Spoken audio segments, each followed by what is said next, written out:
En tout cas, moi, sur AutoCAD, je ne fais plus de vue de façade ni de vue de coupe. Aujourd'hui, je vais vous montrer une astuce que j'utilise pour voilà générer mes vues de façade et des vues de coupe plus facilement sur SketchUp et venir importer ces fichiers là dans AutoCAD. Donc c'est parti. La première des choses à faire, vous voyez là, nous avons notre projet SketchUp qui est en 3D. Nous allons activer les commandes des sections et les commandes vues pour voilà venir maintenant créer notre coupe.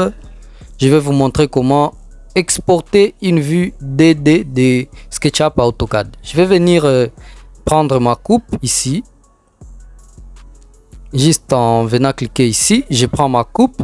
Alors là, si vous mettez sur une surface oblique, si vous pointez votre curseur sur une surface oblique, votre coupe sera bel et bien oblique.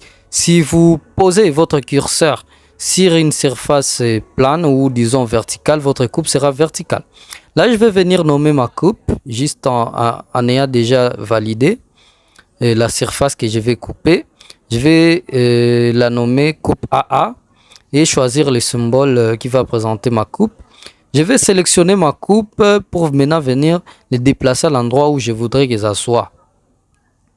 Je vais prendre la commande déplacer et je déplace ma coupe jusqu'à l'endroit voilà voulu. Je crois que là ça va. Je peux même laisser là. Ok, je valide. Et puis après, vous avez une possibilité aussi de soit désactiver la coupe, soit l'activer. Ou bien sûr, venir enlever le petit, comme vous avez vu, le petit filigrane qui se mettait lorsqu'on finit de mettre la coupe. Et voilà, je vais faire aussi une autre coupe du côté droit de mon projet. Pour voilà être beaucoup plus explicite, je vais vous montrer, voilà. Je valide, j'ai plus besoin de modifier les noms. C'est un tutoriel, l'essentiel est que vous compreniez. Je viens sélectionner ma coupe, j'utilise la commande déplacer. Je viens déplacer ma coupe jusqu'à l'endroit voulu. Je ne sais pas si là ça va. On peut laisser là. Là déjà vous voyez, je vais dans la même vidéo, je vais aussi vous montrer une deuxième importance d'utiliser voilà les coupes. Et voilà. Après ceci, voyons maintenant comment présenter votre projet en DD pour pouvoir les sortir en fichier DWG. Nous allons venir dans caméra. Ensuite, projection parallèle. Pour que nous ayons une projection beaucoup plus parallèle et plus, je dirais plus DD, que nous ayons une présentation DD de notre projet dans SketchUp. Là, vous voyez, je suis dans la vue en hauteur. Je vais maintenant chercher la vue qui présente ma coupe. Je crois que c'est là. Vous voyez que notre coupe se présente maintenant d'une manière DD. Donc, ça se présente en DD.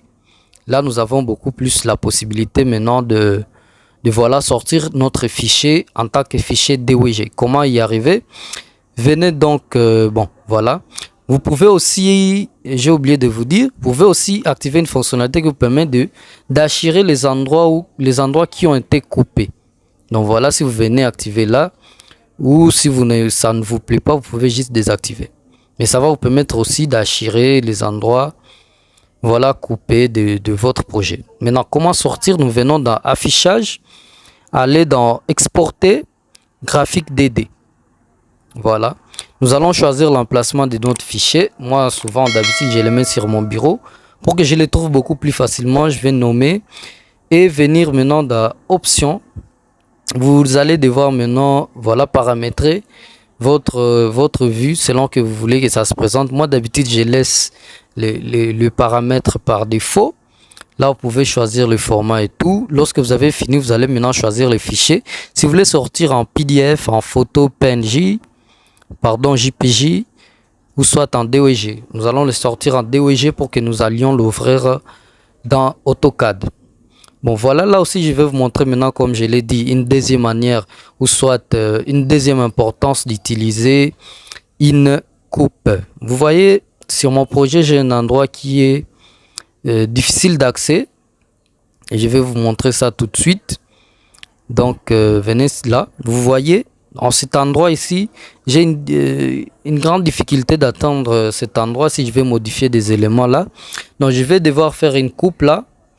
Vous voyez, la coupe me permet d'avoir désormais un aperçu beaucoup, bon, voilà, avec beaucoup plus de précision sur cette partie de mon travail. Là, vous voyez, je vais maintenant avoir la possibilité de venir modifier la porte, fenêtre et tout, avec beaucoup plus de facilité que comme c'était, voilà, comme c'était précédemment. Là, je crois que là, je crois que vous avez un peu vu. Alors, passons déjà dans AutoCAD pour que vous voyez maintenant comment venir importer les fichiers que vous venez de sortir dans SketchUp pour maintenant, voilà, aller travailler. Moi, personnellement, comme je vous l'ai dit, je ne travaille que mes projets en DD dans AutoCAD, c'est-à-dire les plans. Et voilà, je viens importer comme je vais vous montrer là mes vues. Voilà, je vais venir dans Fichier, importer ou ouvrir, c'est la même chose. Je peux venir dans Ouvrir. Comme j'ai enregistré déjà mes fichiers en DOIG, je viens sur mon bureau, venir chercher mon projet comme je l'ai nommé, je crois, rez-de-chaussée. Je vais venir prendre mon projet et cliquer sur Ouvrir. Je vais vous montrer. Je clique sur Ouvrir. Voilà, l'élément va se charger, ça va prendre un bout de temps. On me dit de poursuivre l'ouverture du fichier, je vais cliquer oui, je vais ouvrir. Et bien, constatez maintenant avec moi que mon fichier s'est bel et bien chargé avec tous les détails prêts et possibles. Donc moi, personnellement, je dessine plus mes vues ou disons les coupes. Vous allez constater avec moi que ça a été importé avec tous les détails prêts, les millimètres près. Et c'est bien et bien, mon élément est bel et bien en centimètres, vu que sur SketchUp, j'ai travaillé en centimètres. Et comme je vous l'ai dit, lorsque nous sommes entrés dans Options, vous pouvez aussi choisir si vous voulez que votre fichier soit exporté en quelle unité. Donc, je vais venir charger une autre vue, une autre coupe que j'ai faite avant. Je sélectionne la vue en question et je vais sur Ouvrir. Poursuivre l'ouverture du fichier DOG, bien sûr. Et voilà, ça c'est une autre prise que j'avais prise. Vous constatez que mon élément s'est bel et bien importé avec tous les détails. Après ça, c'est en tout cas la seule chose qui m'a intéressé sur cette astuce. Je ne sais pas pour vous. Vous pouvez constater avec moi que même si je zoome mon petit appareil ici, vous voyez combien de fois l'élément a été fait. Même sur ma porte ici, mon serrure, vous allez constater avec moi que c'est bel et bien dessiné avec tous les détails prêts, bien que ça soit aussi petit que ça. Je vais importer une autre vue, justement pour vous montrer un peu, voilà, l'efficacité de cette astuce ici que je viens de développer dans cette vidéo. Donc voilà, je vais faire ouvrir et poursuivre l'ouverture. Constatez maintenant, vous avez aussi la possibilité de venir maintenant importer vos vues, comme voilà les façades et tout. Donc vous n'aurez qu'à travailler votre projet DD, c'est-à-dire votre plan dans AutoCAD, allez l'exporter pardon dans SketchUp, travailler votre 3D et par après venir maintenant voilà exporter vos vues aussi facilement que cela. Donc on se dit ciao et à tout à l'heure. À très bientôt dans une nouvelle vidéo où je vais vous montrer plus d'astuces pour vous permettre de travailler beaucoup plus professionnellement sur AutoCAD et SketchUp. Et on se dit à très bientôt. Et n'oubliez pas aussi également de vous abonner sur notre chaîne et d'activer la cloche de notification pour que vous soyez notifié à chaque fois que nous vous mettrons des astuces qui vont désormais vous permettre de travailler comme des pros sur AutoCAD. On se dit à ciao.